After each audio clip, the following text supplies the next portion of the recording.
mess with it. Welcome back guys to another Joe Cobra video. Today's video is for a retro review of Def Jam Fight for New York, which is a hip-hop influenced beat-em-up video game published by EA Games. It was released back in September 2004 for the PlayStation 2, Xbox and Nintendo GameCube. Fight for New York is also the sequel to 2003's Def Jam Vendetta. Def Jam Fight for New York was developed by AKI Corp, who were known for making some of the best wrestling video games around. Its first collaboration with Electronic Arts and Def Jam was 2003's Def Jam Vendetta, which was an unexpected commercial hit.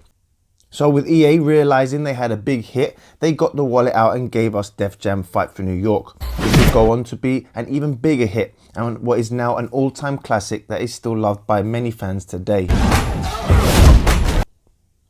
The game begins where Vendetta left off, with a brief cutscene of D-Mob, the protagonist from Def Jam Vendetta, being arrested and slung into a cop car, only to be rescued moments later by a stranger. That stranger turns out to be you. And after creating your own character and fighting style, you then join D-Mob's crew, who are looking to take over New York City's fighting scene while also trying to take down Crow, played by none other than Snoop Dogg himself, who wants nothing more than to maintain a dominant position in the city. My money's on me, kicking your bitch ass all night long. Fight for New York's simple but nonetheless enjoyable story is pretty solid, especially for a beat 'em up. The plot is told through brief cutscenes which never outstay their welcome and deliver some suspense and betrayal, with friends turning into foes and supposed villains becoming trusted allies. But the game's bigger strengths were in its brutal fighting mechanics and its very impressive cast, consisting of various rappers, actors and other celebrities. Artists such as Ludacris, "You gonna be crying like a bitch after I get my hands on you, boy." Sean Paul and Exhibit were featured in the stories, with others like Redman and Busta Rhymes taking on starring roles. Snoop Dogg portrays the main villain Crow and voiced the part really well, I got a business proposition for you. while actor Danny Trejo plays as one of Crow's Hey, henchmen. pendejo, I didn't get my reputation for nothing. We also get punk rock legend Henry Rollins as your hero's mentor, as well as ladies like model Carmen Electra and Lil' Kim, who act as potential girlfriends in the game. All of them were voiced by their real counterparts and everyone does a great job, and I can just imagine how much EA invested in all of the voice acting alone. Then we had the brilliant fighting action, and for those gamers that dread the thought of having to learn intricate combos and special move inputs, well, you didn't have to worry about that when it came to Fight for New York, as the game has very simple fighting mechanics that anyone could pick up and learn with a minimum of fuss, leaving you to just enjoy the absolutely brutal and ridiculous fighting action.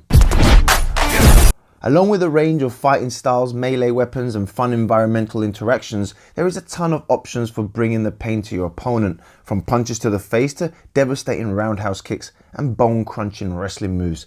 It's all here.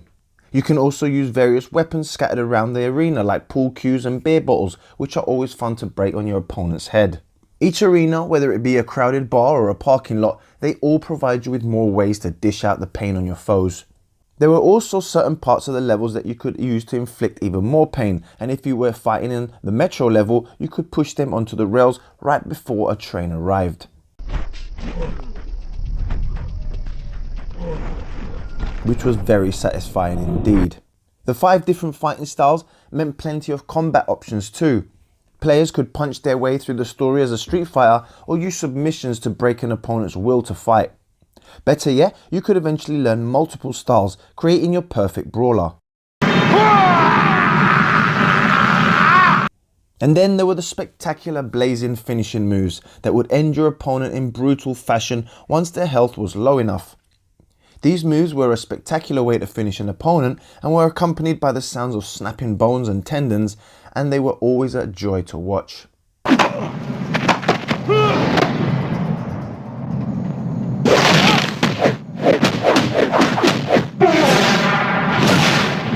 Winning fights would then unlock new customization options for your character.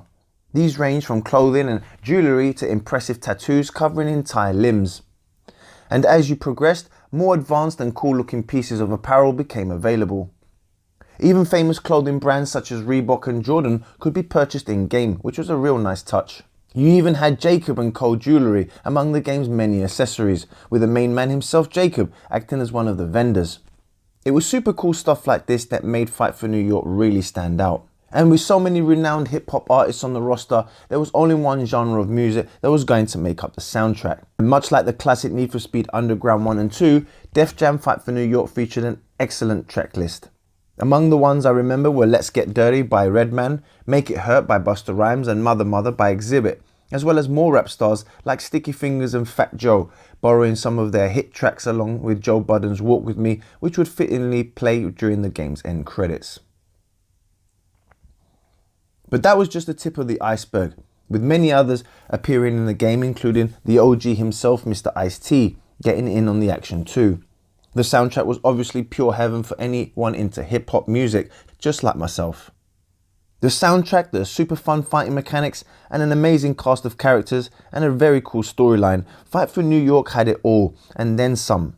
And upon release, it received great reviews from the most notable gaming sites and would even go on to win a Games Critic Award for Best Fighting Game in 2004. But sadly, its sequel, Def Jam Icon, was a real letdown. It did not follow the winning formula of the past two games and was not well received by fans. And sadly, the franchise has not had another game since. There was actually talk of a possible Def Jam game back in 2008, making for a potential comeback for the series. But unfortunately, it never materialized, and it's such a shame EA have not given us fans another Def Jam game, especially in this era of countless game remakes. And as far as I know, the only way to play this legendary game is if you own a PlayStation 2, GameCube or original Xbox. But I could be wrong, so if I am, please let me know in the comment section below.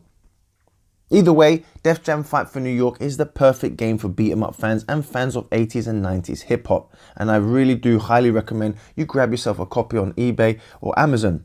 But better still, I really hope that we might still see a next gen Def Jam game down the road, as I really feel this would be the perfect game to bring back for a new generation of gamers.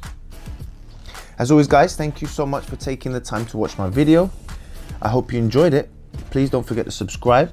Give the video a thumbs up now and hit that bell button so you stay up to date on my latest videos.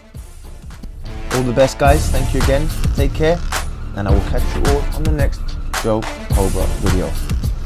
Bye bye guys.